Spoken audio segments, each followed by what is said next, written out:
Hello students and hello parents. Welcome to the IPM Careers YouTube channel. And today we are going to talk about the IPMAT preparation schedule. So as you already know that the IPMAT dates are out, and IPMAT is supposed to be held on 14th of June 2021.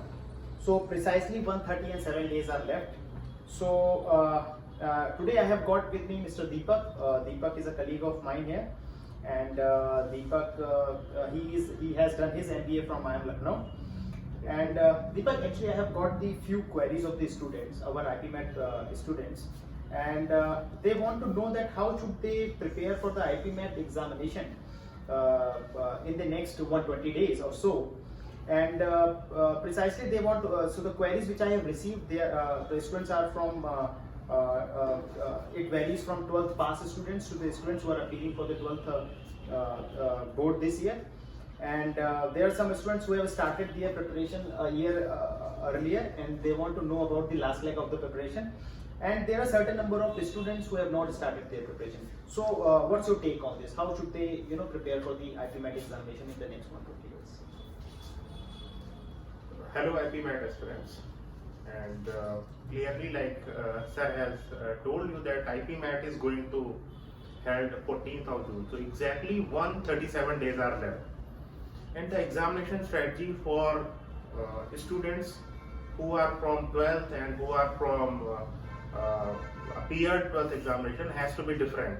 So for class 12th appearing students, they have to focus more upon their examination, board examination, and they have to focus on IPMAT preparation as well simultaneously. So exactly they have to find and strike balance between their board examination, board preparation and their IPMAT preparation.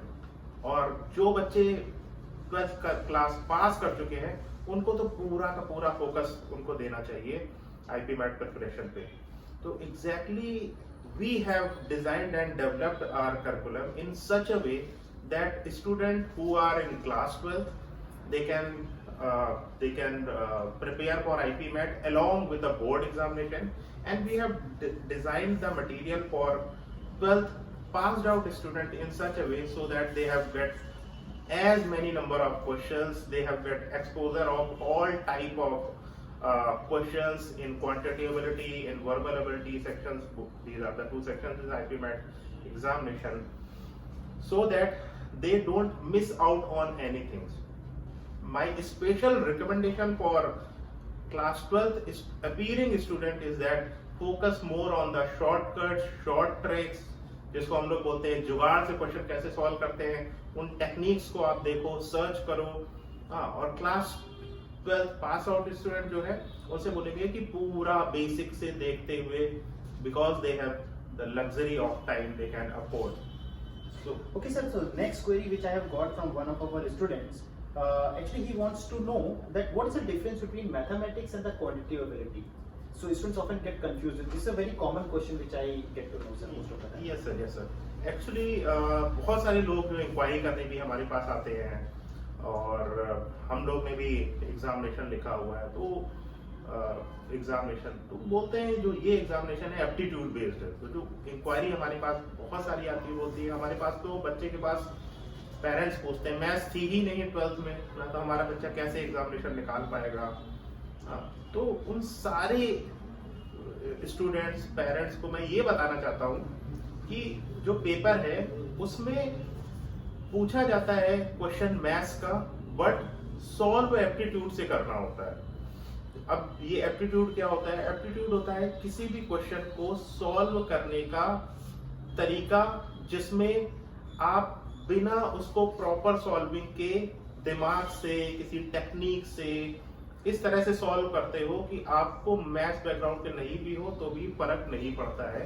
और इसका सबसे बड़ा example ये है कि हमारे जो last year student जिसने हमारे यहाँ से टॉप किया था, AIR अंडर 100 स्कोर किया था, वो नॉन मैथ्स बैकग्राउंड से थी, उसका अंडर 100 में आई. और बहुत सारे स्टूडेंट्स जो नॉन मैथ्स बैकग्राउंड के हैं, जैसे बायो बैकग्राउंड के हैं, ना जो लोग अपीयर करना चाहते हैं नीट के लिए, जो अपीयर करते हैं साथ में साथ आईपी मैट की प्रिपरेशन करते हैं, तो वो लोग भी ये एग्जामिनेशन उन्होंने निकाला था। और सबसे बड़ा एग्जाम्पल, जो लोग हर साल ये एग्जामिनेशन निकाल रहे हैं और नॉन इंजीनियरिंग बैकग्राउंड के हैं, तो उन लोगों को परेशान होने की जरूरत नहीं है। अपने आसपास ही देखिए, बहुत सारे एग्जाम्पल्स आप लोग को मिल जाएंगे। सर अगला जो सवाल है वो ऐसा बच्चे हमसे पूछ रहे हैं कि क्या कुछ हम लोग कुछ उनको शेड्यूल देने वाले हैं पढ़ाई का, भी किस तरीके से आपको पढ़ाई करनी है कल, या कुछ हम 12th पास वाले बच्चों को या 12th फीलिंग वाले बच्चों को कुछ अलग से शेड्यूल वगैरह प्रोवाइड करेंगे कि किस तरीके से पढ़ाई? देखिए, यहाँ पे आईपीएम करियर्स में हम लोगों ने मटेरियल इस तरह से बनाया है कि क्लास 12th स्टूडेंट जिसके पास ज्यादा टाइम है, कम टाइम है sorry, class 12th pass out student जिसके पास टाइम का लिबर्टी है, दोनों के लिए अलग अलग मटेरियल बनाया है। और नॉन मैथ्स स्टूडेंट के लिए सर हम लोगों ने स्पेशल मटेरियल बनाया हुआ है, ताकि उन लोगों को एक जो बोलते हैं क्वांटिटी एबिलिटी के जो बेसिक्स होते हैं, जो उन्होंने 11th 12th में थोड़ा सा केवल टच खत्म हो जाता है, ठीक है, उस पॉइंट ऑफ व्यू को ध्यान रखते हुए हमने वो मटेरियल डेवलप किया है नॉन मैथ्स स्टूडेंट के लिए। और स्ट्रेटजी और मटेरियल सारे टाइप के एस्पिरेंट का अलग है। तो कल हम लोग जो लोग 12th पास कर चुके हैं, ठीक है, मैथ्स और नॉन मैथ्स दोनों बैकग्राउंड के स्टूडेंट्स को किस तरह से आईटी मैट 21 जिसमें 137 दिन बचे हुए हैं प्रिपरेशन करनी चाहिए, ये डिटेल में आपको अगले वीडियो में बताएंगे, जो कि हम लोग का कल रिलीज होगा। और सर जैसा कि सभी लोगों को पता है कि हमारा ऐप भी आ चुका है, जो लोग हमारे यूजर्स यूज कर रहे हैं, तो मैं सब लोगों को ये बोलना चाहूंगा कि कल तक वो हमारा ऐप भी डाउनलोड कर ले और गो थ्रू कर ले कि क्या क्या टॉपिक्स हैं, क्योंकि कल हम लोग जो स्ट्रेटजी बताएंगे उसमें ऐप भी एक महत्वपूर्ण एक पार्ट रहेगा प्रिपरेशन में। तो कल तक आप ऐप डाउनलोड कर लीजिए और 12th पास आउट स्टूडेंट के लिए कल का दिन हम लोग डेडिकेट करेंगे sir. So sir, thank you very much sir. So what I have gathered from Deepak sir, that is that tomorrow will be a special day for those who have just passed their 12th examination, and we will be giving the full schedule. And I would also request all of you to please download our IBM Careers app and please subscribe to our YouTube channel as well. Thank you sir. Thank you very much. Thank you students. Thank you parents.